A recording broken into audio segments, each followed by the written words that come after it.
none se ndinde wo kugirirwa imbabazi zigeza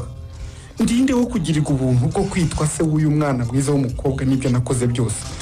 koko ndashimye rero ndabumva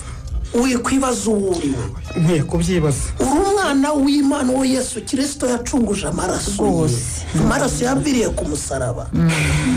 turabizi neza ko mu nzira haba ibisitaza byinshi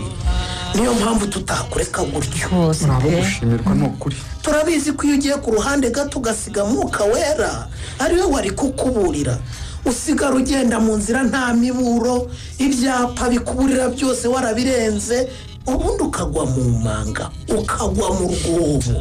ukajya kwa shitani ariko kuko Imana yagukunze cyane doruragarutse haleluya aragarutse rwose abyeyi simfite amagambo mvuga uretse gushima kandi n'ukuri nza mu mutangabuhamya ahantu hose ko nashatse umugore mwiza utarantaye mu nzira nanyereye rwose mbwire n'abandi bose ngo bitonde kuko inzira itagira imiburo nta miburo cyane ko iyo utitonze ushobora guhura n'ibirenze ibyambayeho hoteli zanjye ebyiri zarahiye imodoka zanjye zirashya zitwitswe n'uwo nikururiye nsenya urwanjye nuko Satani akora twajina la Yesu muri iki gice cya kabiri cy'umukino muri tonde inzira ntigira imiburo wanditswe na Kubwimana Serafine mwumvisemo ndashimye mwakiniwe na Twagirayezu Evariste